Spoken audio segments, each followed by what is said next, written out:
convidado, eu gostaria de reiterar, né, a nossa logística para as perguntas. Então, todo mundo nas pastinhas recebeu, né, as folhinhas para as perguntas. Então, as perguntas agora só através das folhinhas para as meninas, e no final a gente vai perguntar. E gostaria também de pedir, né, para que todo mundo permanecesse identificado com o crachá do evento, tá? Para nos auxiliar.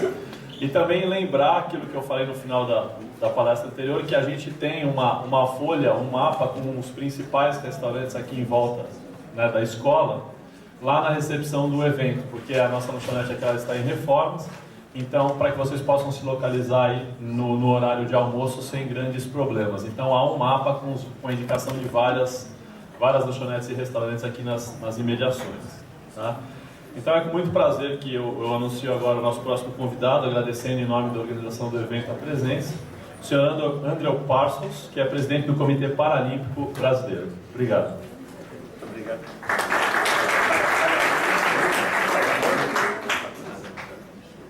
Bom dia a todos. Eu queria começar essa apresentação sobre as políticas do alto rendimento do esporte paralímpico, primeiro mostrando um pouquinho de alto rendimento para vocês. Nem todo mundo conhece o esporte paralímpico, então eu queria mostrar um vídeo primeiro do que aconteceu em Londres agora, em 2012. Vamos ver se eu consigo.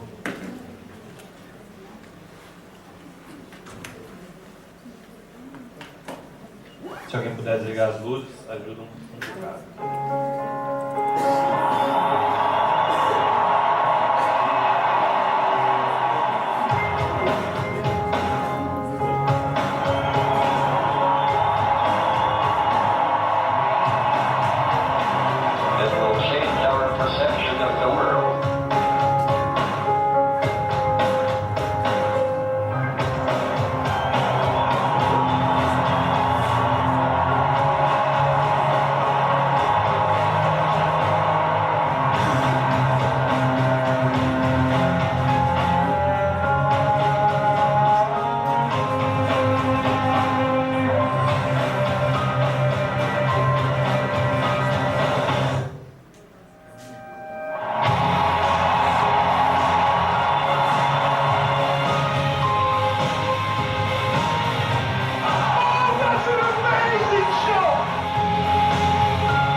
When he gets gold.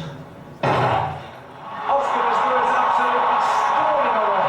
Oscar Pistorius, it's been caught, is he? Oh my goodness.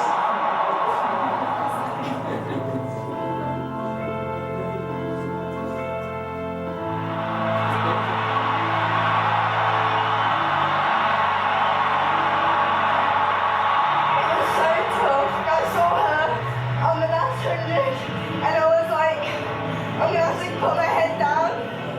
I just went out there and gave it my all. My best moment was putting that gold medal around the neck of Edison. It's just immense. Inside sometimes we feel like it's going to go right. You feel it, that everything is falling in place.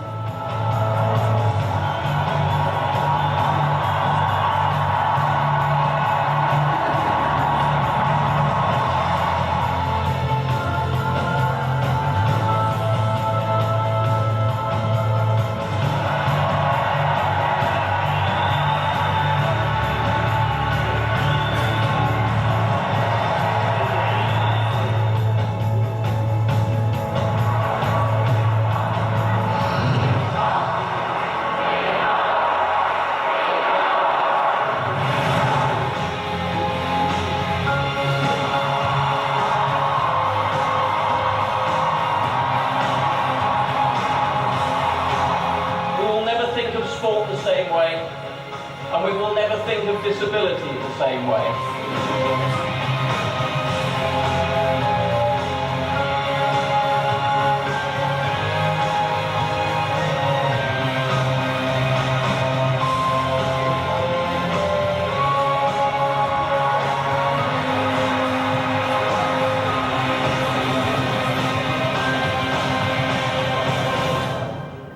This has made London 2012 the greatest Paralympic Games ever.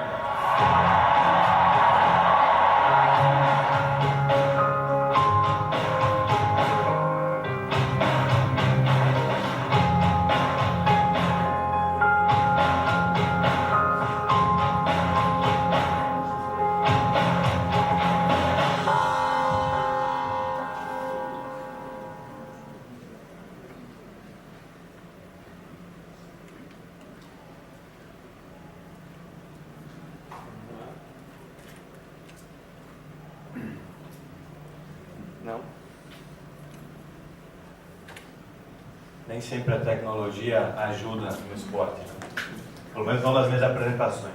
Então, como a gente viu, aqui a gente está falando de alto rendimento, né? Esse evento é para a gente falar de altíssimo rendimento. Então, eu não vou tocar nos pontos de transformação, de tudo que aconteceu em Londres, no Reino Unido, como o Sebastian Coe colocou, toda a transformação de perspectiva. Eu vou focar em altíssimo rendimento e no que nós temos feito no Comitê Paralímpico Brasileiro, acompanhando as tendências mundiais, para chegar aonde a gente está chegando, onde a gente chegou em Londres e onde a gente quer chegar. Então, em síntese, como é que a gente planeja alto rendimento no Comitê Paralímpico Brasileiro? São 3 processos. Primeiro, a gente estabelece o cenário, né, o perfil do Comitê Paralímpico Brasileiro, da nossa realidade, nossas metas e os nossos desafios. Depois a gente cria uma estrutura programática em cima das metas e vem com a estrutura administrativa para entregar, essa é uma palavra que provavelmente eu vou usar bastante durante essa apresentação, para fazer as entregas definidas pelo nosso conteúdo programático. Então, num ponto de vista bastante simplista, isso aqui é o que a gente faz no altíssimo rendimento, isso é o que nos dirige no dia a dia no Comitê Paralímpico Brasileiro. Estou vendo muita gente anotando, só queria dizer que depois da apresentação fica, quem quiser pode pegar, pelo menos por mim, não sei pela organização do evento. Então, cenário, qual que era o nosso cenário? Eu vou tentar traçar um caminho que nós percorremos desde 2009, de pós-Pequim até Londres e até Rio 2016. Então, esse era o cenário que a gente tinha em Pequim, a gente vinha de uma evolução bastante grande, do 37º lugar em Atlanta em 96, lembrando que o Comitê Paralímpico Brasileiro foi fundado em 95, um ano antes, passando pelo 24º, 14º em Atenas, até o 9º lugar em Pequim, colocando o Brasil aí dentro de um cenário de grande potência, ou de uma das potências mundiais no esporte paralímpico, com 47 medalhas, sendo dessas 16 de ouro. Algumas tendências de crescimento do Brasil, né, que a gente pode analisar, a gente costumava sempre botar nas apresentações de Pequim o top 10 e a posição do Brasil. Como nós ficamos nono em Pequim, a gente não precisava mais. A gente botava até o nono, a Espanha, mas como tinha 11 vagas, a gente botou a Alemanha, país pobre, subdesenvolvido, precisando de uma força para estar na nossa apresentação. Então, se for para mim, eu estou dando a palestra, tá? Mas nem tudo são flores. Apesar de a gente estar no 9º lugar e ter acompanhado algumas tendências mundiais, ainda assim a gente tinha muitos desafios. Uma base pequena de profissionais, estamos falando de treinadores, arbitragem, classificadores, com especificidade do movimento paralímpico, principalmente em algumas modalidades. Tinha modalidades em que nós não tínhamos um classificador sequer no Brasil, como o caso do voleibol, que a gente tem o professor Alberto, que se empenhou para cumprir, para suprir uma necessidade que a gente tinha nessa modalidade. Uma mudança de estrutura voluntária para profissional, quer dizer, a gente ainda tinha muitos, aqueles que a gente chama de abnegados do esporte paralímpico, e para entrar nesse campo das grandes potências, a gente tinha que mudar esse sistema, passar por uma administração 100% profissional, sem perder a paixão dos voluntários. Isso é fundamental. Dia dos Namorados foi ontem, a vida. Principalmente porque a gente tinha entregas e planejamento a curto, médio e longo prazos. Também encaramos a fragilidade das estruturas do sistema esportivo nacional, aí um pouco daquilo que o Marcos Vinícius falou antes, né? Quem faz o quê? Quem faz o quê em que ponto do caminho? A gente às vezes tem estruturas muito fortes, o próprio Comitê Paralímpico Brasileiro tem uma estrutura bastante forte, o Ministério do Esporte é bastante forte, mas a nossa base de clubes, e aqui, na verdade, os nossos clubes não são os mesmos clubes do esporte olímpico, né? Alguns sim, como o caso do Pinheiros, o Vasco da Gama, o Corinthians, alguns clubes têm iniciativas dentro do esporte paralímpico, mas é uma minoria. Os nossos clubes são associações de pessoas com deficiência que criaram dentro da sua estrutura um departamento de esportes. E isso traz consigo alguma fragilidade. Nem sempre, dentro daquela associação, a prioridade ao esporte, ou os recursos, ou ela tem as condições, as instalações, ou os convênios necessários para tocar a modalidade. Alguns outros desafios: falta de instalações esportivas e equipamentos, principalmente no mais alto nível, algo que o Ministério do Esporte está combatendo, digamos agora, assim, né, financiando muitas instalações esportivas pelo Brasil. A falta de participação de muitos estados e municípios, dentro daquilo ali que o Marcos Nunes falou também, realmente na questão do esporte paralímpico ainda menos. É óbvio que a gente tem grandes exemplos, eu vou falar de alguns deles mais para frente, mas nessa quem faz o que, aonde, em que ponto do caminho, o município e o estado realmente tem uma participação muito tímida no esporte paralímpico. Desenvolvimento de tecnologia nacional de equipamentos, a gente tem essa carência, então algumas modalidades que dependem de equipamento, a gente tem essa defasagem, porque hoje a gente tem que importar, e a importação é um processo longo, complicado, você tem um custo. Então, por que o Brasil é tão bom no atletismo paralímpico, mas não nas provas de corrida em cadeira de rodas, por exemplo? Fundamentalmente a questão do equipamento. Porque não basta você dar um super equipamento para aquele cara que vai medalhar. Você precisa de uma base de atletas para, dessa quantidade, extrair a qualidade.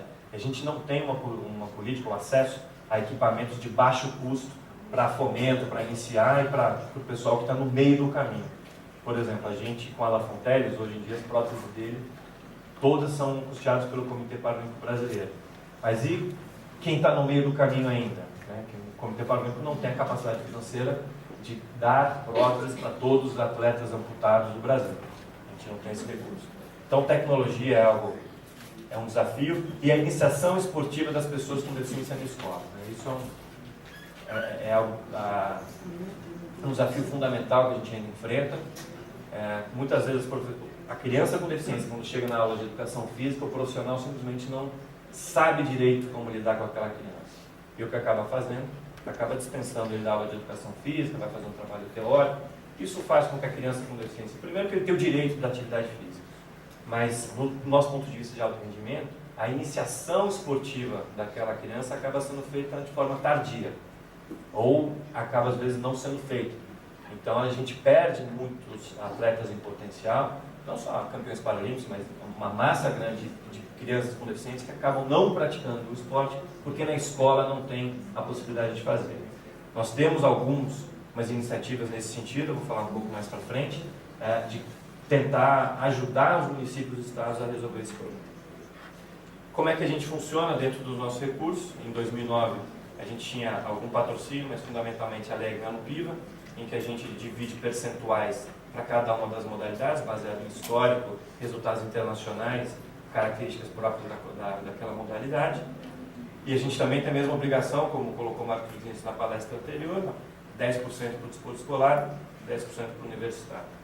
Tinha uma lenda que dizia que não dava para investir no esporte escolar paralímpico. Uma boa notícia que a gente pode dar hoje é que nós usamos mais de 10% da Lei Ganhando Piva no esporte escolar paralímpico. Então a gente tem uma demanda muito grande e uma possibilidade de ação muito grande no escolar. A gente tem feito mais até do que a lei determina. A lei não determina 10%, pelo menos 10%. Qual que era o nosso cenário em 2009? A gente vinha de um ciclo 2005 a 2008, em que nós tínhamos, durante o ciclo, 77 milhões de reais, o que nos colocava no patamar de certa igualdade com o Canadá. Nós ficamos em 9º em Pequim, eles ficaram em 7º em Pequim. A única diferença é que esses nossos 77 milhões de reais é para tudo. Iniciação, alto rendimento, base, pagar aluguel de sede, de confederação, para tudo. E esses 77 milhões do Canadá, só para o altíssimo rendimento. Então, apesar de termos o mesmo budget que eles tinham um escopo de atividade muito menor do que o Comitê Paralímpico Brasileiro. E eles em 7º, nós em 9º, mostravam que a gente estava no caminho certo no que diz respeito a aproveitar os recursos que a gente tinha. Então, esse era o cenário que a gente estava inserido na época, bons resultados, uma curva ascendente, recursos financeiros de razoável para bom, mas muitos desafios. A gente criou a estrutura programática, ou seja, quais são em cima da realidade que a gente tem, quais são as nossas metas, onde a gente quer chegar, onde a gente consegue chegar. Então a gente criou, entre 2009 e 2012, nós percorremos esse caminho. Né? Começamos o planejamento, e aí a gente fez um planejamento no início, de certa forma, adaptável, porque a escolha da cidade-sede em 2009 dos Jogos de 2016 iria influir bastante na capacidade de captação de recursos nossos. Graças a Deus, lá em Copenhague, Jacques Rogge virou ali a plaquetinha escrito Rio de Janeiro. E a gente começou com a reestruturação e ampliação do departamento técnico. Por incrível que pareça, hoje, ainda hoje, mas a gente tem mais gente no Comitê Paralímpico lidando com papel e recurso financeiro do que gente lidando com o esporte propriamente dito, isso, principalmente por causa da origem do nosso recurso, que é 99,8%, eu diria, público. Só não falo que é 100% porque de repente a gente tem algum dinheiro lá que eu nem estou sabendo, e não é, mas 100% do nosso recurso é de origem pública, mas a gente mudou um pouco a estrutura, né? A gente entendeu que a gente tinha que reforçar o nosso coração, o departamento técnico, depois eu vou falar sobre a estrutura. Fizemos um evento que nós chamamos de Primeira Conferência Nacional de Esporte Paralímpico, onde a gente trouxe todos os presidentes de confederação, todos os diretores técnicos, para dar início a esse planejamento conjunto. E fizemos um planejamento, uma parceria com as confederações, no sentido de, durante 3 ou 4 meses, no final de 2009, sentarmos com eles, discutirmos, apresentar um modelo de planejamento e definir em conjunto quais são as metas do Comitê Paralímpico Brasileiro de cada uma das confederações e das modalidades. Então a gente criou um planejamento estratégico até 2016 com metas bastante bem definidas. Então cada modalidade sabe aonde quer chegar, como chegar e, como disse o Marcos no início, o quanto custa e o quanto a gente não tinha e tinha daquele dinheiro desse tal de quanto custa. Criamos novos programas, a gente trouxe algumas novidades e apresentamos esse planejamento ao Ministério do Esporte, né? Nós convidamos o então ministro Orlando, secretário Leida, para vir à sede do CPB. A gente expôs o planejamento e a gente entende o seguinte: se o nosso financiamento é público, nossas metas, a nossa estratégia também tem que ser pública. As pessoas têm que saber aonde é que a gente quer chegar com isso. E tivemos a aprovação, o apoio e buscamos o financiamento do Ministério do Esporte. Como é que a gente faz? Nós criamos uma nova metodologia de trabalho, então análise, né, a gente criou uma área que a gente chama de inteligência esportiva, que acompanha o que está acontecendo fora do Brasil, faz o link com o cenário nacional. Usa alguns instrumentos, não só análise de SWOT, isso aqui é muito simplista, mas a gente, enfim, faz uma análise detalhada, você tem indicadores de desempenho, KPIs ou qualquer coisa dessa, né? Qualquer indicador de desempenho desse, a gente tem os nossos, estabelece as metas específicas, cria os programas de projetos com os indicadores de desempenho e a avaliação periódica dos resultados, correção ou reforço das ações. O objetivo é sempre a otimização dos investimentos. Porque se parece às vezes que a gente tem bastante recurso financeiro, quando a gente olha para os nossos concorrentes lá fora, a gente vê que a gente não tem tanto recurso financeiro assim.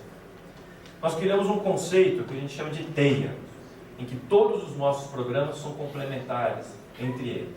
Então, a gente desenha com isso um caminho do atleta.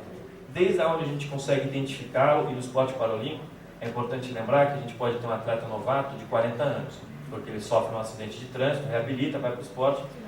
A gente pode dar o exemplo agora, as meninas vão gostar do exemplo, do Fernando Fernandes, ex-BBB, bonito. Não é bonito? Pô, até eu achei ele bonito.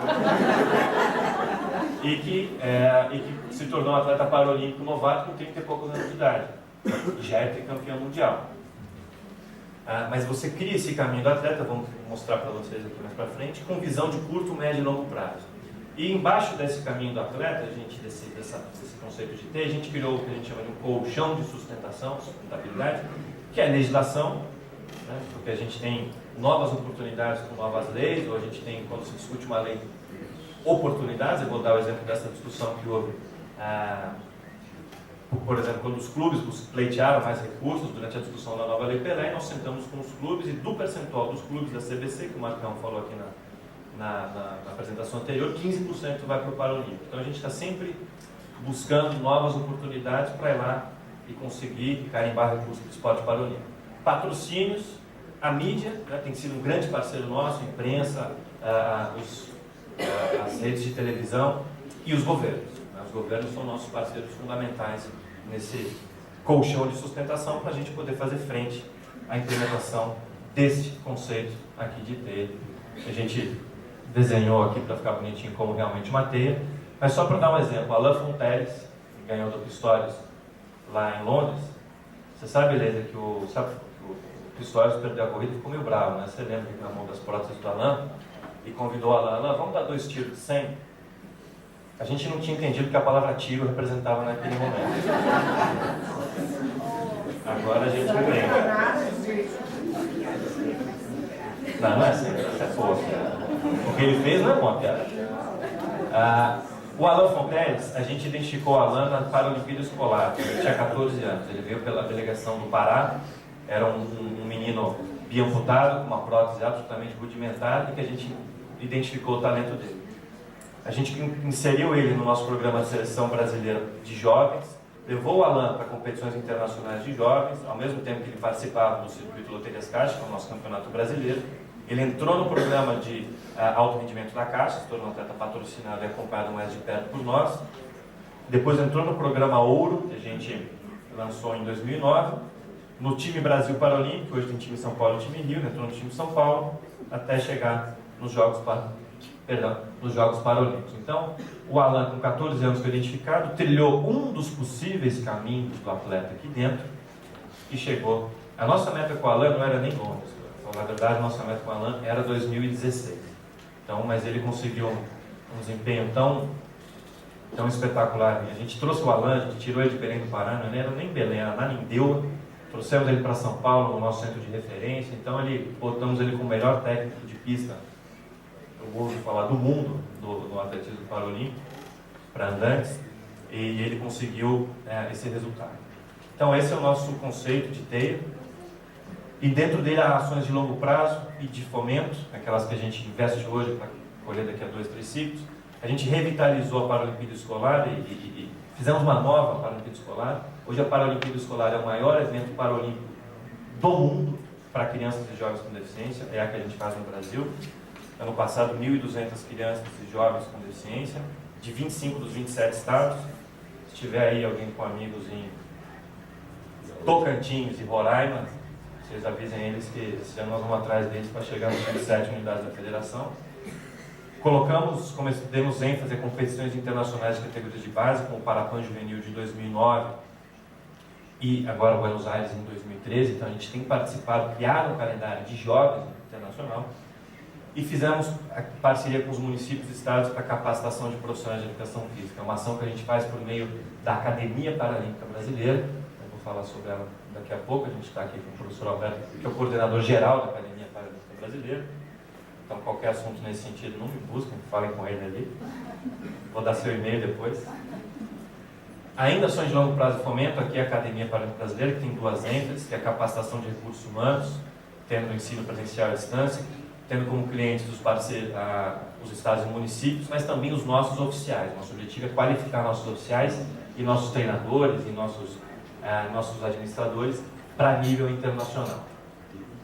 E registro e produção científica. Nós temos um congresso internacional científico, ele era anual, a gente resolveu fazer ele bianual. Então, ano passado ele foi realizado em Natal, ano que vem vai ser realizado, já podemos falar, em Santa Catarina, junto com a Universidade Federal de Santa Catarina.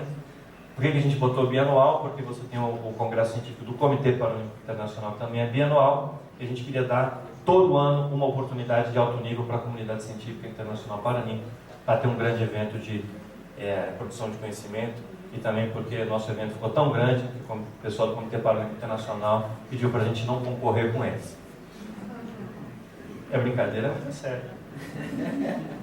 E também a parte de publicações e pesquisas. Então, na parte de publicações, nós já editamos um livro de introdução ao esporte paralímpico, diversas modalidades.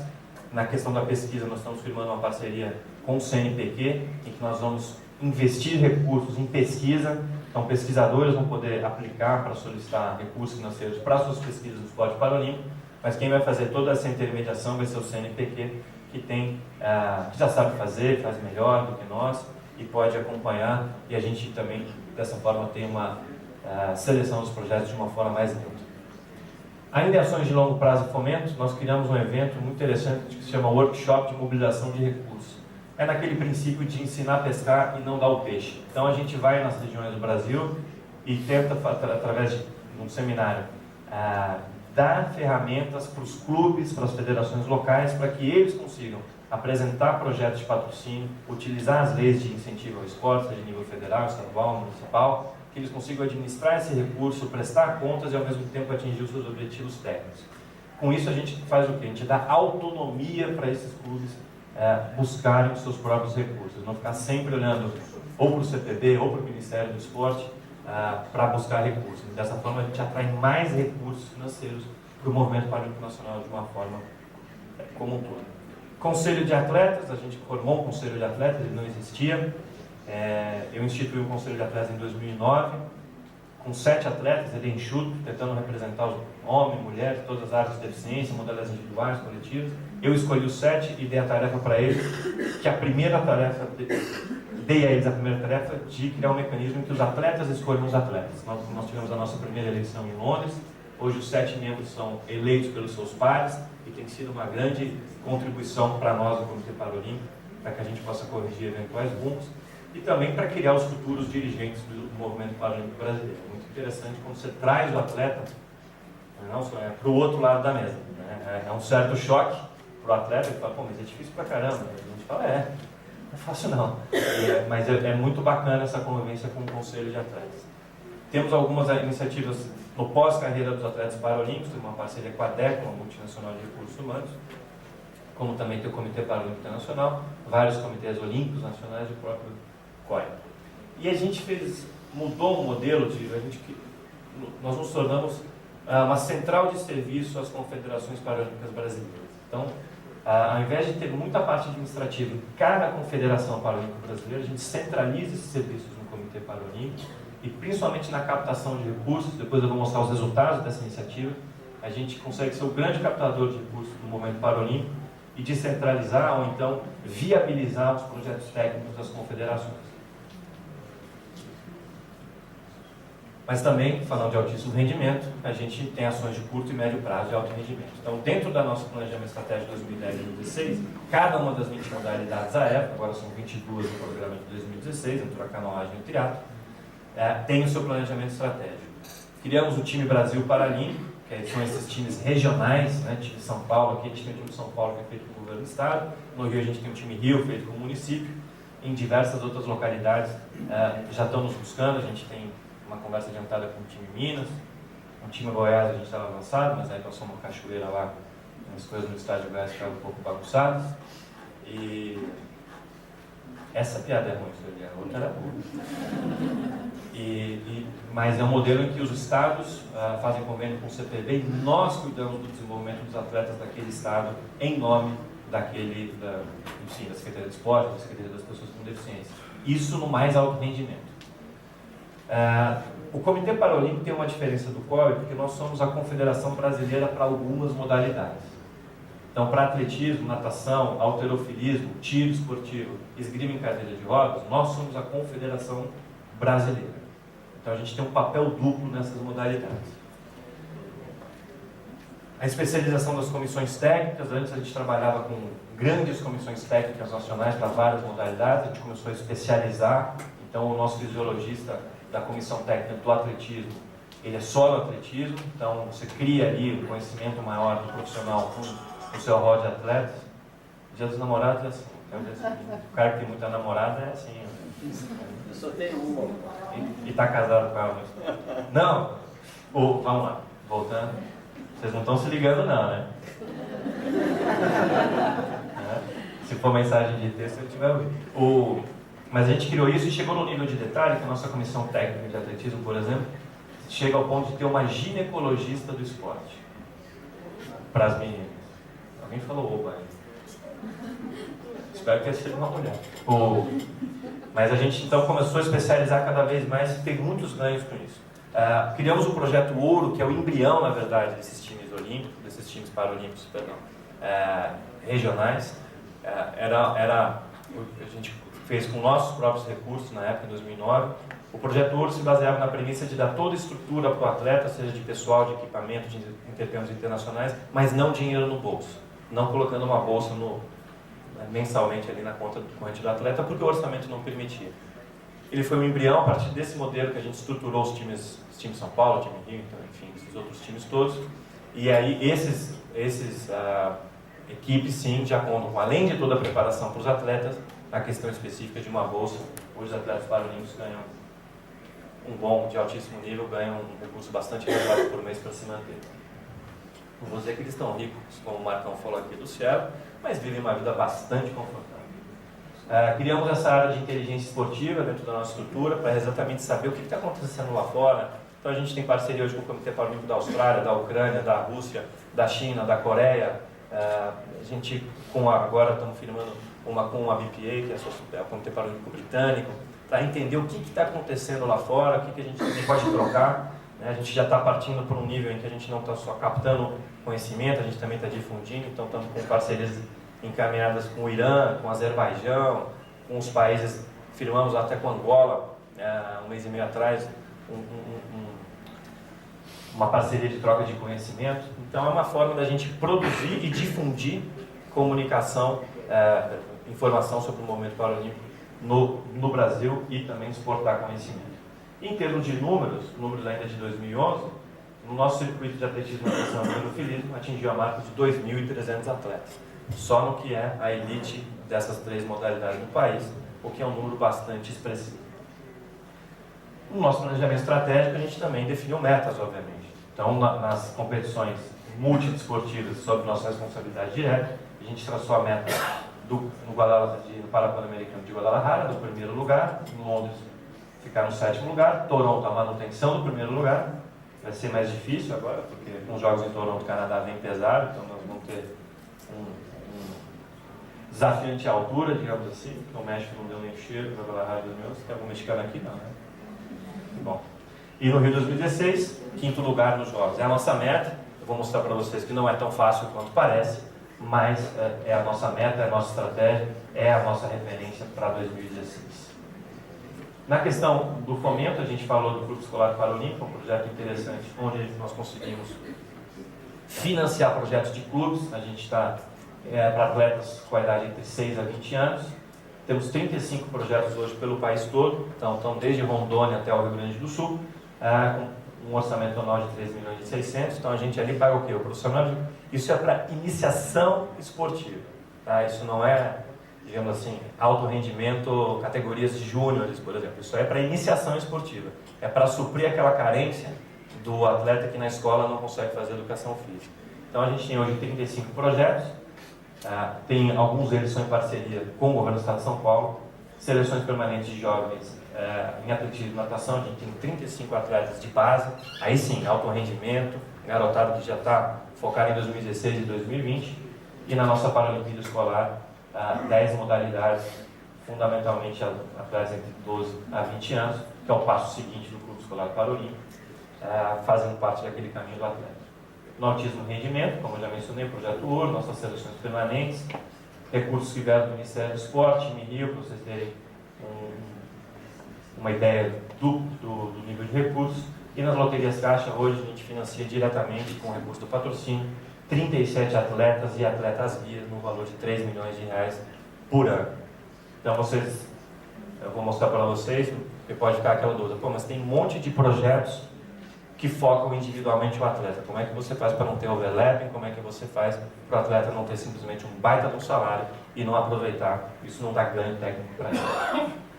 Um pouquinho do que aconteceu em Londres, só para vocês verem que esse primeiro ciclo, a gente, dentro desse planejamento, teve um bom resultado, demos a estrutura. A gente não teve um Crystal Palace como o Core, mas a gente teve uma aclimatação que a gente optou por um modelo diferente. A gente não espalhou as modalidades por diversas cidades, nós concentramos 16 das 18 modalidades nas quais a gente participou em Manchester, 15, perdão. Não estavam lá vela, não estava lá o tiro, não estava lá o hipismo.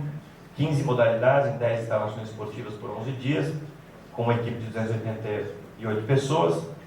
Fizemos um contrato com o Manchester City Council, foi algo que nós começamos a conversar com eles em 2009, assinamos um contrato com eles em 2010, fizemos uma espécie de evento teste no Campeonato Mundial de Futebol de 5, que foi em 2010, então a gente testou as instalações, testou como seria um serviço, e não é só instalação esportiva, é acomodação, alimentação, serviço de transporte, serviço médico, toda essa outra infraestrutura, para que a gente pudesse fazer essa aclimatação. Foi a primeira vez que nós conseguimos dar uma aclimatação desse nível para todas as modalidades. Obviamente, quem pagou a conta, obviamente alguém precisava pagar a conta, e nesse caso foi o Ministério do Esporte, no convênio de 13 milhões e 500 mil reais com o Comitê Paralímpico, e pela primeira vez a gente conseguiu fazer essa preparação nesse nível. Aqui algumas imagens. Nós também contratamos, é engraçado que às vezes a gente não se fala tanto com o COR, a gente poderia até de repente conversar mais, a gente tem algumas iniciativas semelhantes ao mesmo tempo. Então a gente também contratou uma chefe de cozinha, não era a Renata, sou de Braque, Roberta, desculpa. Não era a Renata nem a Roberta de Braque. Mas era uma grande chefe com assistente do Alex Attar. Não é ruim, trabalhou no Dom. Bom, vamos lá. E trabalhou junto com a nossa nutricionista, isso foi bacana. Essa interação entre as duas foi muito bacana, porque a ideia não era só dar feijoada, farofa, laranjinha, couve e tal, para o cara não sentir falta. A ideia era fazer isso e ao mesmo tempo você, nas diversas modalidades, você contemplar as necessidades de cada um. Porque você pensar o seguinte, você tem o cara do halterofilismo, que come igual um maluco, para ter força, mas que não pode ganhar peso. E ao mesmo tempo você tem um fundista na maratona. Quer dizer, como é que você equilibra essa alimentação igual? Você bota um bandejão, além do bandejão a gente tinha especificidades por modalidade. Então foi muito interessante esse trabalho, a gente teve uma estrutura bastante grande e a gente deu uma contrapartida da cidade. Né? A gente levou para lá, com os nossos atletas, em alguns programas comunitários naquela cidade. Manchester tem um legado muito bacana, ainda dos Jogos da Comunidade Britânica de 2002, quando eles sediaram a competição, e a gente usou as instalações todas que foram construídas para aquela competição e que ainda estão um brinco, tinindo de novas, foram atualizadas, para mostrar que essa questão de legado, ela realmente existe, só a gente tem um planejamento para isso, como tem para 2016. Nos Jogos de Londres, alguns números, 164 países, 20 modalidades, 4.200 atletas, 2,7 milhões de ingressos vendidos, então foi o recorde, né? Foram 95% dos ingressos vendidos. Nós tivemos a quinta maior delegação daquela competição, não foi a maior delegação que nós mandamos para a competição, a de Pequim foi a maior, mas como eu disse antes e disse depois, foi a melhor que a gente levou, foi a delegação melhor preparada. Aqui os números, né? 180 atletas, eram 182, um foi considerado inelegível na classificação, e um foi pego nessa mazela que é o problema da dopagem. Nós tivemos o fato a se lamentar da nossa participação em Londres, que nós tivemos um atleta pego, ainda na fase pré-jogos na Vila, no exame de doping. Eu dou uma bala juquinha para quem adivinhar a modalidade dele.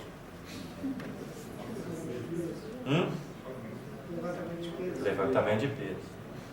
É uma modalidade que precisa realmente um trabalho diferenciado.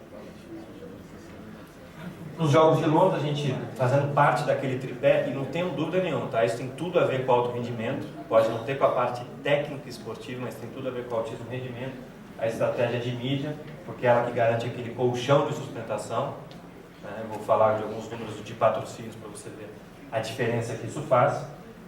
Foi a primeira vez no Brasil, a gente antes comprava os direitos de transmissão e dava para a rede de televisão. Essa foi a primeira vez que uma rede de televisão, a Rede Globo, comprou os direitos de transmissão dos jogos. Nós tivemos presentes em 18 das 20 modalidades. Fomos o país que mais qualificou seleções para modalidades coletivas para Londres, tirando o país sede, que automaticamente está qualificado. Em 9 possibilidades nós qualificamos em 7, à frente de Estados Unidos e China, que qualificaram em 6, e de todos os outros países. Participamos nessas 18 modalidades, essa foto da nossa delegação. Eu estou aqui, sou de terninho nesse mar de laranja, de amarelo. O laser está aqui em algum canto. À esquerda sempre, né, laser? Estou bem. Perguntei para ele, vai ficar onde, laser? À esquerda, lógico. Aqui a estrutura da missão, a gente, né, o nosso grupo de assistentes, né, do comitê organizador, a gente teve uma baita de uma estrutura, esse aqui é o nosso jornalzinho. A gente criou uma coisa muito bacana, que depois os psicólogos esportivos podem trabalhar. Nós colocamos esse conceito do 7º lugar em cada membro da delegação durante alguns anos. Mesmo modalidades menores, que não tinham chance de medalha, reconhecidamente, tinham imbuído dentro deles esse espírito do 7º lugar. Então, a gente ficou numa disputa particular com a Alemanha durante toda a competição, e todo dia eles vinham na nossa secretaria e perguntavam ali na vila e falavam assim: ei, passamos a Alemanha, estamos em 7º, como tá? Gente de modalidade que não brigava por medalha. Então esse espírito coletivo, porque diferentemente do que muita gente pensa, e pela peculiaridade do movimento paralímpico, do esporte paralímpico, a gente pensa que não são 18 seleções dentro, né, que vestem o mesmo uniforme. É uma seleção brasileira. Então a gente tenta trazer esse espírito e a gente foi bem sucedido colocando essa meta para todo mundo. Nossa operação de imprensa foi muito grande, tivemos um retorno bastante interessante, a gente leva profissionais, a gente contribui, a gente, digamos, de certa forma, gerencia o trabalho da mídia brasileira. Esse aqui foi o Alan no dia seguinte que ele conquistou a medalha. Aqui a gente só tem uma estatística não, um histórico da nossa participação. Nós começamos a participar nos Jogos em 72, ganhamos a primeira medalha em 76. A evolução do número de atletas participantes nos Jogos e de comitês paralímpicos que participam dos Jogos. Então é um movimento que vem crescendo muito. E essa é a nossa curva de posição no ranking geral de medalhas. Na nossa frente só estão esses paizinhos pequenos: China, Rússia, Grã-Bretanha, Ucrânia, Austrália e Estados Unidos. Então aquela nossa meta de 5º lugar para 2016, a gente só tem que bater Estados Unidos e Austrália. Tá fácil, olha, vamos lá. Tem um gap grande de medalhas aqui, né? E a Austrália, só para vocês verem como as coisas são dinâmicas, a Austrália ficou no mesmo 5º lugar que ela ficou nos Jogos de Pequim. Só que naquela época eles ganharam 23 medalhas de ouro. E aqui no mesmo 5º lugar valeu 32 medalhas de ouro. Então quando a gente planejou o 5º lugar com aquele cenário de Pequim, depois eu falei para o Leslie, o cenário mudou, porque ele falou: não interessa, vocês vão ter que trazer esse 5º lugar. Então tá bom. Mas continua sendo a nossa referência. E tem muita gente que fala que nos pergunta: mas o Brasil ainda se baseia muito em multimedalistas. Aí eu falei o seguinte para eles: tira as medalhas de ouro do Daniel Dias então. Tira 6 medalhas de ouro do Daniel Dias. A gente fica com 15 medalhas de ouro, a gente só ficaria em 8º. A Alemanha pula para o nosso lugar e pula para trás. Então a gente não vive só do Daniel Dias. Agora, que é bom pra caramba ter o Daniel Dias com a gente, é bom pra caramba. E a Austrália teve uma nadadora que conquistou 8 medalhas de ouro. E eu não vejo ninguém reclamando na Austrália. Eu vejo pelo contrário. Todos os países que estão na nossa frente têm multimedalistas, que é uma característica que às vezes o esporte paralímpico é ainda mais acentuado. Aqui alguns números depois para análise, mas vocês veem que a nossa delegação de Londres ela realmente diminuiu em relação a Pequim. O número de medalhas total nosso diminuiu, porque a gente fez um trabalho muito focado nas medalhas de ouro, de 16 para 21. E nós perdemos 3 medalhas de ouro, a gente considera, devido a lesões e uma desqualificação numa prova de revezamento em que nós éramos os francos favoritos. Então perdemos, a gente poderia ter conseguido até um resultado ainda mais expressivo nas medalhas de ouro. Ainda que vieram essas 3 medalhas de ouro, veja só, a gente não ia ter um maior resultado em número geral de medalhas. Então, mas essa foi uma escolha que a gente fez quando a gente se lançou ao desafio do 7º e do 5º lugar. Aqui alguns números interessantes, a divisão entre masculino e feminino. Você vê que do quadro de medalhas, nosso 37% das medalhas vem das mulheres, um crescimento bastante razoável, com 29% de Pequim. Então é uma das ênfases do Comitê Paralímpico Internacional e é nossa também o esporte para as mulheres e o esporte para atletas com deficiência severa. Aqui alguns números mais mastigadinhos, porque ao mesmo tempo que o número lá é muito bom, aqui nas medalhas de ouro, 18 foram conquistadas por homens e só 3 por mulheres. Então a gente tem ainda, apesar de ter uma boa notícia, a gente precisa ainda melhorar essa política para igualdade das mulheres. Então aqui, modalidades disputadas para modalidades medalhadas, também a gente caiu, nós conquistamos medalhas em 8 modalidades em Pequim, conquistamos só em 7 em 2012. A gente conquistou no tênis de mesa, uma medalha de prata em 2008, e no hipismo 2 medalhas de bronze. Deixamos de conquistar a medalha nessas modalidades, mas o goalball masculino conseguiu a medalha de prata. E a esgrima, perdão, Roberto.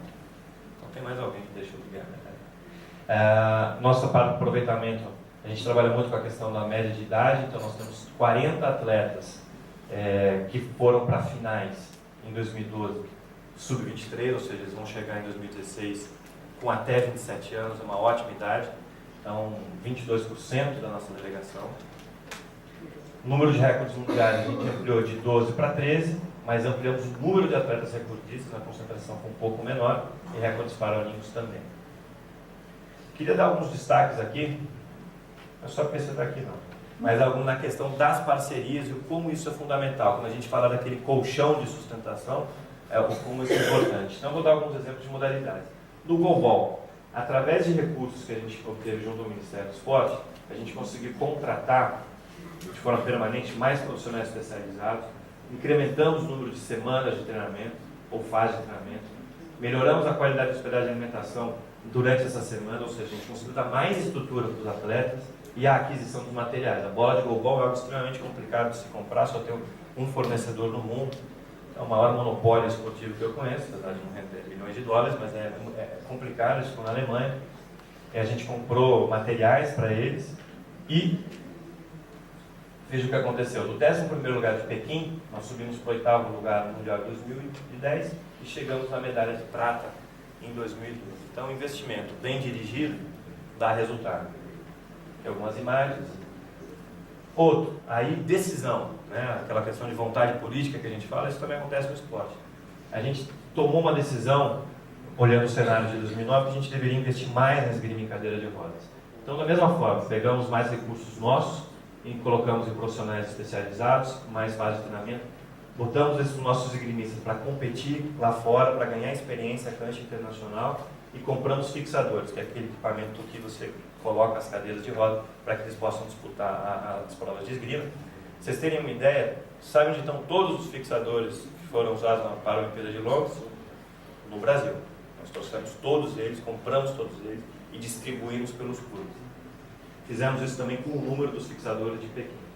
E aqui a evolução é mais evidente, né? No Mundial de Paris, no 20º lugar, no Giovanni, no Aberto de Montreal 2011 e em Malmo 2012 ele foi para o 3º lugar, e na Paralimpíada ele conquistou a medalha de ouro, primeira medalha olímpica ou paralímpica da história da esgrima brasileira, de ouro com o Giovanni, e que continua. Esse ano ele já medalhou em abertos internacionais, em grandes campeonatos.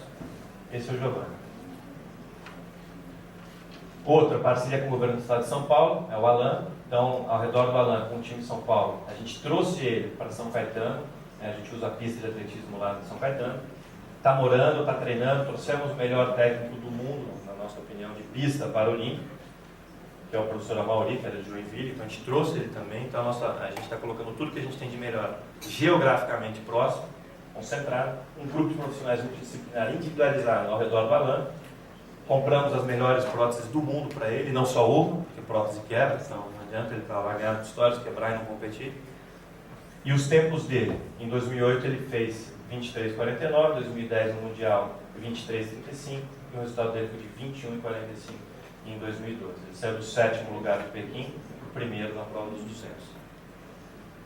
Então esses são alguns, isso aqui foi o dia seguinte, né, a Conferência Brasileira Mundial ao redor do Alan. Essa vitória foi muito importante, porque colocou o Brasil como protagonista dos Jogos, não mais como uma nação emergente, mas bacana, e aí, né? E o 2016 está aí, como é que a gente vai chegar lá? A gente tem os desafios do Brasil. Quem está na nossa frente é a China, que vem numa evolução bastante grande, há 3 edições se mantém em primeiro lugar. Nós temos a Rússia, que é o país que mais cresce no esporte paralímpico hoje, saiu do 8º lugar de Pequim para o 2º lugar em Londres. A Grã-Bretanha, que vem mantendo uma média do 4º, segundo e 3º. Engraçado que nos jogos em casa eles caíram depois de uma posição. A Ucrânia, que é um fenômeno no esporte paralímpico, desde que se consolidaram como um país, eles ficaram em 6º e 4º. A Austrália, que vem numa média de 5º lugar a 3 edições de Paralimpíada, né, depois dos jogos na casa deles e tal. E os Estados Unidos, que vem se mantendo do 1º ao 6º, variando as posições. Agora, eu queria mostrar isso aqui para vocês. Por que o nosso desafio do 5º lugar é realmente grande? A concentração de medalhas no top 6 saiu de 39% do total de medalhas em Atlanta para 47%, ou seja, de todas as medalhas disponíveis na Paralimpíada, esses 6 países estão na nossa frente ganhando 47%, Pior, 51% das medalhas de ouro. O que isso quer dizer? Que nós não temos só que ganhar medalhas de ouro, nós temos que ganhar medalhas de ouro deles. Ficou fácil, né? Mas é isso mesmo, é isso que a gente está fazendo. A gente está mapeando as provas em Estados Unidos, em Ucrânia, China, um outro negócio. Mas, porque a boa notícia é que se a gente encostar também nas medalhas dos Estados Unidos e Austrália, a gente está encostando até a Grã-Bretanha. Então, apesar de ser muito difícil, de ser um número grande, se a gente chegar nesse patamar de 32, 33 medalhas de ouro, a gente briga até o terceiro lugar. Nós vamos manter o quinto, tá? Tá, por isso. Então é um desafio bastante grande. E qual que é a estrutura que a gente tem hoje? Né? Hoje o comitê conta com cerca de 70 profissionais da nossa sede própria em Brasília. Além de 70 profissionais, a gente tem dezenas de profissionais espalhados pelo Brasil nas nossas comissões técnicas, em classificação medicina, é ótimo, medicina do esporte, antidoping, ciência do esporte. E a gente tem profissionais contratados especificamente por projeto. Só naquele clube escolar paralímpico, a gente tem mais de 120 profissionais que a gente contrata. Então, desde o professor de educação física, estagiários, fisioterapeuta. Achei que era meus 10 minutos. A nossa estrutura, já foram. A nossa estrutura profissional é muito simples, né? Nossa estrutura organizacional do CPB, a gente tem só 5 áreas. É a parte técnica, administração e finanças, marketing, comunicação, que a gente separou, né? E o institucional e político, que a gente faz desde a presidência. Então é bastante simples. Como eu falei, a gente fortaleceu a área técnica in-house, ou seja, ali na nossa sede, a gente tem um staff profissional em células, um que é planejamento estratégico, que é aquela parte de inteligência. Nós separamos o CPB enquanto Confederação Brasileira, então tem gente lá que é a Confederação Brasileira de Natação Paralímpica dentro do nosso escritório, para que ele não haja conflitos de interesse, mas tem uma lógica muito própria, né? A confederação é algo bem diferente de um comitê. O presidente Alaor pode falar melhor do que eu. A área de missões, quer dizer, são as pessoas que já estão pensando Rio 2016, estão pensando Toronto 2011, e agora a gente tem mais competições. Ano que vem nós vamos ter pela primeira vez o Para-Sul-Americano de Santiago, no Chile. Tem o Parapan Juvenil, que a gente vai levar mais de 300 pessoas para Buenos Aires esse ano. Então é bastante trabalho. Eu posso falar? Eu posso falar? A gente está... Não? Tá bom. Surpresa. Vamos dizer o seguinte, não só essas competições que a gente está mirando, só dizer comissões brasileiras. A gente vai ter uma estreia no que vem. A parte de antidoping e a parte de medicina do esporte. O antidoping tem crescido, o número de resultados positivos no Paralímpico, uma preocupação, não só no Brasil. O esporte do halterofilismo é o maior deles.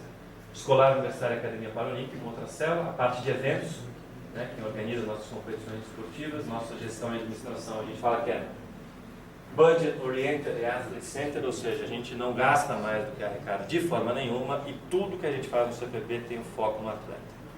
Isso pode parecer óbvio, mas não é, em organizações esportivas.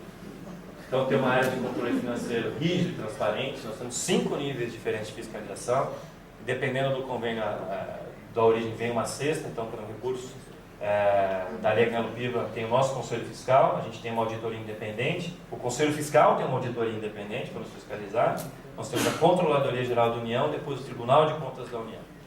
Ou seja, isso faz com que a gente tenha um controle muito rígido de cada real que a gente administra, e faz com que a gente tenha que ter muita gente na área administrativa. Então, muitas vezes, a gente vem com esses conceitos, às vezes, tem muita gente na administração das confederações. Nós precisamos disso por causa da origem do nosso recurso. Se um dia eu chegar a ser como uma CBF, em que só tem dinheiro privado, aí fica muito mais fácil. Aí eu demito metade dos caras lá da área administrativa, ou então pego eles e jogo tudo na área técnica, mas por enquanto não dá. A parte de orçamento, execução e acompanhamento, temos o pessoal dos indicadores de desempenho, a gente que controla ali como é que a gente está crescendo como organização, não enquanto resultado técnico. Manutenção da casa, né, da nossa sede. Pessoal de descentralização, ou seja, os recursos da Lei Galo-Piva que chegam às confederações, então tem um pessoal que lida com isso no dia a dia, e tem um pessoal que é ao contrário, o convênio de incentivo. Aí é quando a gente capta recursos, por exemplo, do Ministério, o pessoal que controla essa captação, a aplicação desses recursos e a consequente prestação de contas. Tá bom, mas você falou como é que vocês vão olhar para 2016 naquele desafio todo. Então a gente criou um conceito que é mais do mesmo versus melhor do mesmo. A gente vai fazer mais do mesmo, porque deu certo. Mas a gente vai melhorar o que nós fizemos e que deu certo para 2012. Então, nós vamos reforçar o conceito do CPP como principal captador. Você lembra que no ciclo 2005 a 2008 nós tivemos 77 milhões de reais no ciclo. Este ano de 2013, nosso orçamento gira em torno de 100 milhões de reais. 38 milhões vieram no Ministério do Esporte. Cerca de 30 milhões, que depende do preço das apostas, a lei Agnello Piva. Aqui tem uma inversão, perdão, essas 16 modalidades estão aqui nos 38 milhões de reais. Então, não é a lei Agnello Piva, a lei Agnello Piva são todas as modalidades. 16 modalidades, então a gente está captando recursos do Ministério do Esporte e em nome das confederações e fazendo digamos assim, a parte administrativa burocrática em nome delas. Quem determina as atividades técnicas é cada uma confederação dentro daquele planejamento estratégico, mas a gente concentra a administração para que elas possam se dedicar mais à área fim. Foi até engraçado, eu dei uma entrevista outro dia para um diário esportivo e eles começaram assim, e falei desse modelo e eles falaram o seguinte, como é que é? Ao contrário, né, adepto de práticas administrativas modernas e não sei o que, ele passa agora caminho no oposto. Ele está concentrando a verba. Quer dizer, eu acho isso de uma estupidez bastante grande. Eu estou tirando o peso administrativo das confederações. Eu estou prestando o serviço para elas. Então não é que eu estou concentrando dinheiro lá no CPB para a gente fazer churrasco no final do ano ou para a gente pagar altíssimos salários para os diretores. O que a gente está fazendo é, tirando o risco das confederações, que tem uma estrutura administrativa às vezes mais frágil, então deles ficarem na unidade de implência, e a gente está otimizando cada real que a gente ganha. Porque em vez de eu ter uma área administrativa parruda em cada uma das confederações que a gente usa, eu tenho uma ainda mais robusta dentro de uma única organização. A gente tentou fazer com as federações primeiro, né? Não foi tão bem... Não funcionou tão bem fazendo. E isso não é tão bom para mim, tá? Porque o CPF que responde por todos os recursos é o meu. E eu não tenho 100 milhões de reais. Em 2013. Menos tênis de mesa. Tênis de mesa optou por fazer. Algumas confederações, como tênis de mesa, optaram por fazer diretamente com o Ministério do Esporte, porque já tem uma maturidade administrativa maior e conseguem aplicar esse recurso de uma forma ainda melhor. O ideal é que todas pudessem ter essa autonomia, mas hoje não existe. Hoje, a grande maioria a gente ainda não consegue fazer. Na Caixa, e aí eu tenho que destacar a Caixa, porque a Caixa começou com um patrocínio de R$1 bilhão em 2004, e para o ciclo 2013 a 2016 nós fechamos 120 milhões de reais, uma média de 30 milhões de reais por ano. É o contrato que a Caixa tem com o Corinthians, para vocês terem ideia. Mais do que o contrato que eles têm com o Flamengo. Tem flamenguista aí, não? É igual praga, tem de todo lado. Pede para de marketing no Flamengo falar com a minha, a gente pode ajudar. Mas o que a gente está fazendo? Brincadeiras à parte, 30 milhões de reais em média por ano, não é linear, tem um escalonamento por ano, mas para 13 modalidades. Então a Caixa se tornou nesse ciclo patrocinadora de 13 modalidades paralímpicas, através do CPB. O dinheiro vem para o CPB, é um pouco parecido com o que acontece com o recurso do Ministério do Esporte. A gente aplica diretamente, a gente faz as despesas diretamente em nome da confederação. Aqui o tênis de mesa está dentro. Mas é uma forma também, o ideal é que se ela tivesse mais autonomia, mas a Caixa, e tem razão em ser, ela vai, né, com o tempo ela vai pegando confiança e como tem um ótimo relacionamento, vem fazendo isso. Quando eu falei de 5, tá ótimo. Quando eu falei de 5 mais um vídeo. Show? Vídeo bacana. Quando a gente falou da Caixa, da importância da mídia, da imprensa, e que isso é um colchão de sustentabilidade, e que isso é, sim, a estratégia de alto rendimento, eu vou dar um exemplo. Um é esse. Aqueles resultados de imprensa, de retorno, certamente fizeram a Caixa subir de 11 milhões de reais que vieram no ano passado para os 30 milhões de reais que vem esse ano. Com um bom resultado de Atenas em 2004, a Caixa passou de um patrocínio de R$1 milhão em 2004 para 3,4 milhões em 2005. Isso permitiu que a gente fizesse o circuito Loterias Caixa de Atletismo e Natação. Quem surgiu nesse circuito? André Brasil, Daniel Dias, Alan Fonteles, Terezinha Guilhermino, Lucas Prado, ou seja, 90% das nossas medalhas de ouro em Pequim e Londres somaram.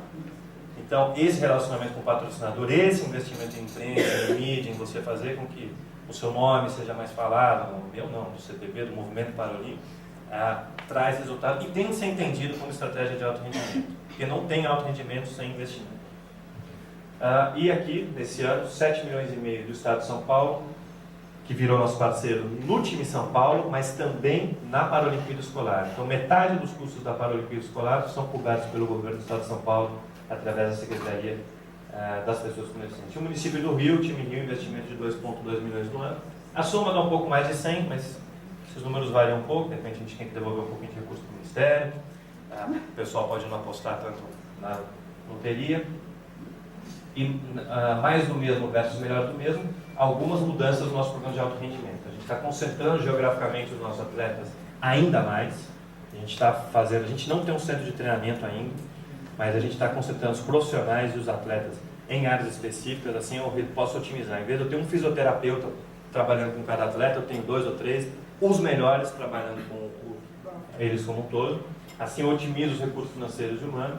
A gente ampliou as modalidades dos nossos programas de alto rendimento. Alto rendimento, nesse caso, são aqueles em que o atleta recebe o investimento direto. Então, é o programa da Caixa, os times São Paulo e Rio. E mais o Atleta Pode, que é um programa do Ministério do Esporte que está sendo implementado. Ampliamos as modalidades que são beneficiadas por esse recurso. Supervisão mais próxima dos atletas, tanto é que a gente abriu um escritório aqui em São Paulo, porque a gente usa atletismo e natação centralizados aqui em São Paulo. Algumas outras modalidades também têm centralizado suas seleções nacionais aqui. Caso tênis de mesa, no estado de São Paulo, a gente abriu um escritório aqui para lidar diretamente com isso. Ainda mais do mesmo, aí vem a joia da coroa, né, que é o nosso centro de treinamento, que é uma parceria entre o governo federal e o governo do estado de São Paulo, um centro para 15 modalidades, e mesmo as modalidades que nós não pudemos desenvolver lá dentro. Toda a parte de acomodação, refeitório, ciência e medicina do esporte vai funcionar para esses atletas, quer dizer, o pessoal da vela pode concentrar lá e treinar na Refeitório do Guarapiranga, o pessoal do remo, da canoagem pode concentrar lá e treinar aqui na USP. E a internacionalização. Num segundo momento, a ideia é que a gente possa servir como um centro internacional de desenvolvimento, principalmente focando na América Latina e nossos amigos na África, para desenvolver o esporte paralímpico. E como é que vai ser? Qual é a cara desse centro de treinamento? Aqui, uma parceria do Governo Federal e do Estado de São Paulo. O Governo Federal, 130 milhões de reais, o Governo do Estado de São Paulo, 70 milhões de reais, chegando a 200 milhões de reais de investimento. Uma coisa que é importante, que hoje a gente fica falando Governo Federal, né? Não é só porque o Leija está aqui. É porque quando foi anunciado o plano medalha, se falou em 22 centros de treinamento no Brasil. O primeiro que foi anunciado de forma mais incisiva, ou que já saindo do papel, foi o Paralímpico. Então, realmente, entendendo que o esporte paralímpico é de alto rendimento. Aliás, o edital já está na rua, 3 empresas já se candidataram à construção, então ele já está saindo do papel. Essa é a cara que ele vai ter, a gente espera que ele tenha, aqui a parte de acomodação, aqui pista de atletismo, tênis, aqui a parte do futebol de 7, aqui são halls, em que você tem as modalidades indoor, tênis e cadeira de roda, eu vou fatiar ele para vocês.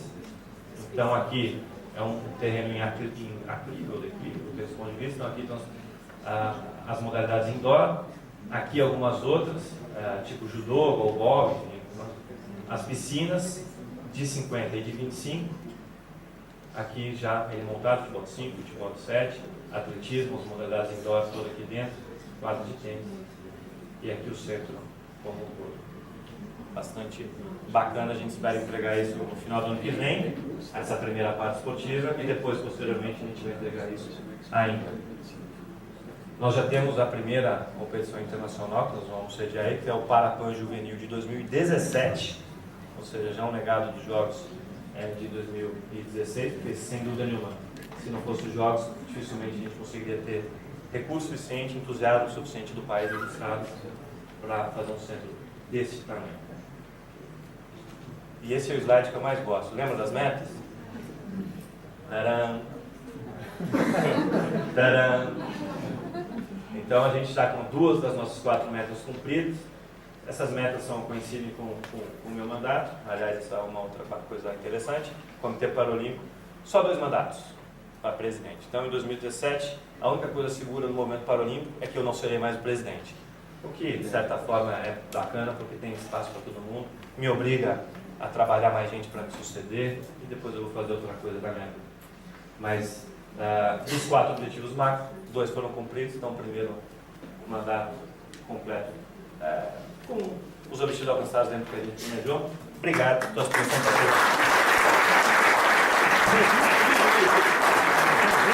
O vídeo, perdão, vamos lá.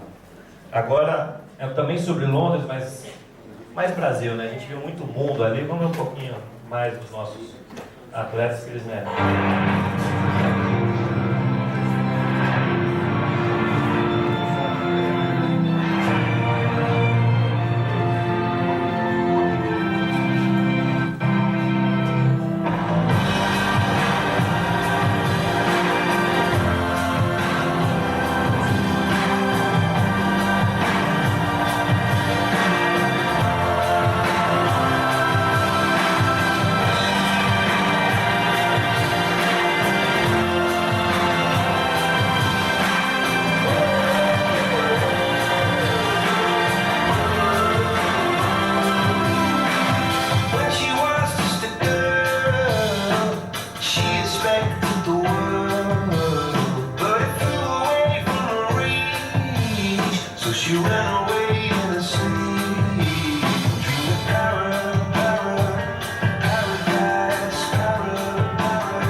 observação. O Johansson pediu a Thalita em casamento e eles casaram tem um mês, tá?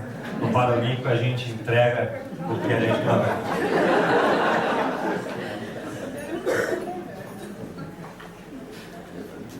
Bom, queria em nome da organização agradecer ao Andrew e tem aqui uma série de perguntas, né, que acho que infelizmente, já vou avisando, a gente vai ter que restringir algumas. Então a Bárbara pergunta, primeiro ela parabeniza pelo trabalho, ela pergunta qual foi a participação do CPB na candidatura Rio 2016. Bom, foi uma participação muito ativa. Nós tivemos desde o princípio, junto com o comitê, então o comitê de candidatura, desenhamos junto com eles a participação, a parte paralímpica dos Jogos, fizemos parte de cada momento, eu apresentei, lembro, na comissão de avaliação.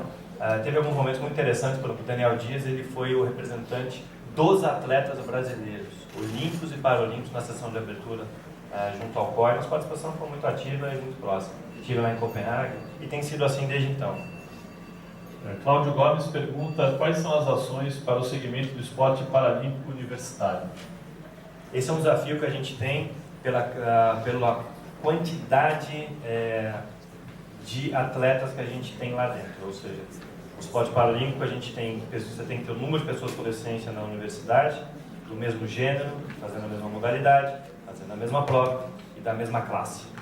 Então é muito difícil a gente fazer algo no desporto universitário. O que a gente tem feito com o recurso da Lei Agnello Piva, até onde a regulamentação nos permite, é fazer parcerias com universidades, é fazer capacitação, é fazer o trabalho da Academia Paralímpica Brasileira em parceria com as universidades. Fazer uma competição com atletas que estão no ensino superior, hoje ainda não é factível do nosso ponto de vista. O Rodrigo Rojas pergunta, no caso de confederações ineficientes em sua gestão e comprometendo assim diretamente o resultado final do investimento feito pelo CPB, como o comitê pode interferir para que os atletas com reais chances de medalha em 2016 não sejam prejudicados? Estranha muito a pergunta vindo de quem veio. O comitê ele tem a prerrogativa, até dentro do decreto da Lei Agnello Piva, de assumir determinadas modalidades, no caso de impedimento de uma confederação. É óbvio que aí impedimento é já na questão de obter recursos. Mas através dos nossos programas de alto rendimento, a gente cuida diretamente dos atletas, digamos assim, que estão ali na elite daquela modalidade. Óbvio que se a confederação for ineficiente na sua base, isso vai ter uma consequência futura. Mas a gente não vai deixar de atender os atletas do altíssimo rendimento para não interferir no nosso planejamento de 2016. Vinícius Garcia pergunta, ele coloca, vimos na palestra a citação da aproximação e profissionalização do atleta para a área da gestão e organização esportiva. Porém, nota-se ainda a dificuldade do profissional de esporte em participar dessa área. O que esse profissional poderia melhorar para poder ingressar na área? Porque você citou, né, que vocês estão tentando trazer os atletas para a gestão depois que eles param. Isso não exclui a questão do profissional de esporte, pelo contrário. A gente ainda tem uma carência no Brasil de mão de obra, tá? Tanto é que às vezes a gente disputa profissionais a tapa, né? Nós já disputamos profissionais com o comitê organizador da Copa do Mundo 2014, Rio 2016, COB. A gente tem perdido normalmente porque a nossa capacidade financeira é inferior, além do fato da nossa sede ser em Brasília. Pouca gente querer morar lá, além de mim. Mas há um campo muito grande. Com os investimentos e com a necessidade de apresentar resultados, principalmente para quem está dando recursos, por exemplo, o governo federal agora, de acordo com a nova regulamentação do IPNF, vai colocar a questão do contrato de desempenho para as confederações e comitês. Então, o profissional de esporte tem um campo bastante amplo, vai ter mais dinheiro, e esse dinheiro tem que ser bem empregado e vai precisar de pessoal qualificado. Então, o que é difícil de você ver é anúncio nos meios tradicionais, né? Não vai ler no jornal, no Estadão, na Folha aqui em São Paulo, né? Lá no caderno de classificados, né? COB procura, né, fulano de essas posições. É um pouco mais difícil de você ter acesso a saber onde estão os processos seletivos nessas confederações, mas que eles existem e a gente está precisando desesperadamente de gente boa, tá? Desesperadamente. Então, é um momento, o mercado está aquecidíssimo, não só os comitês organizadores, que são mais óbvios, mas comitês e confederações também. Quem quiser mudar para Brasília, né? Então, tinha meu e-mail ali no último slide, a gente aceita currículo. O Jorge Castro pergunta: o que há de pesquisa para o desenvolvimento de instalações e equipamentos paralímpicos com o apoio do CPB? Se existe. Ainda não existe, nós vamos fazer agora através daquela parceria com o CNPq. Uma das ênfases do nosso, nesse edital que a gente vai publicar é o desenvolvimento, inclusive, de equipamentos esportivos com tecnologia nacional para atletas paralímpicos. A gente também tem uma parceria com o INT, né, que é dentro do Ministério de Ciência, Tecnologia e Inovação, e eles já desenvolveram algumas coisas interessantes, como cadeiras de rugby, cadeiras de rodas, inclusive para crianças, porque o rugby de rodas é um problema de fomento, né, um esporte visto como... e é um esporte um pouco mais violento, mas a gente já tem algumas iniciativas nesse sentido, sim. É uma pergunta genérica para você: o que você atribui o sucesso na gestão da CPB? O presidente. Simples assim. Simples assim. Eu acho que a gente entendeu, a gente teve a inteligência de observar bem o cenário. Isso não começou comigo. De entender o cenário que a gente estava, as oportunidades que a gente tinha e investir na hora certa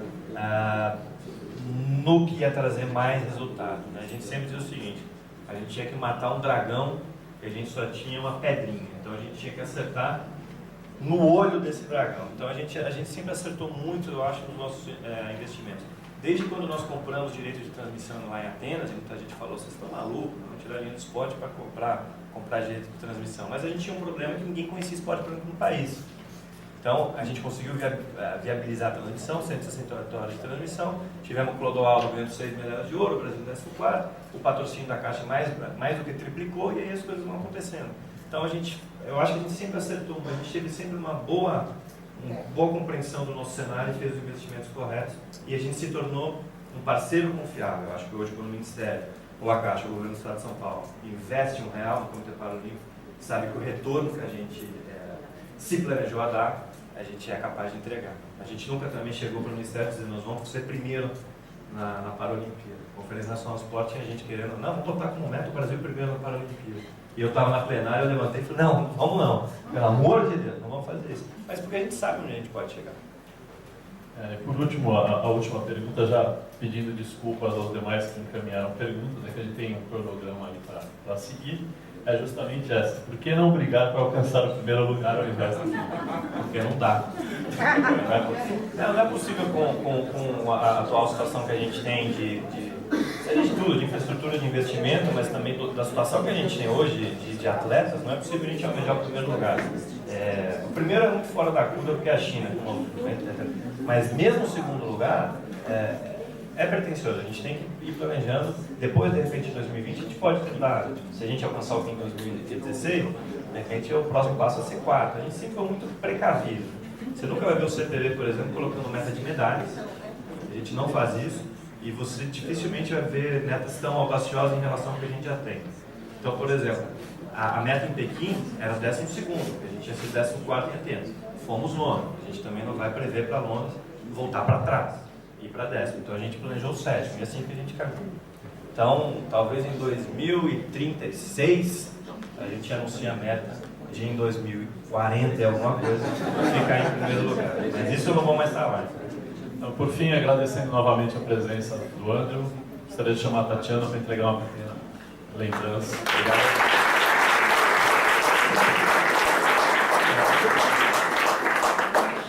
Gostaria de reiterar a todos que a gente tem uma pausa agora para almoço.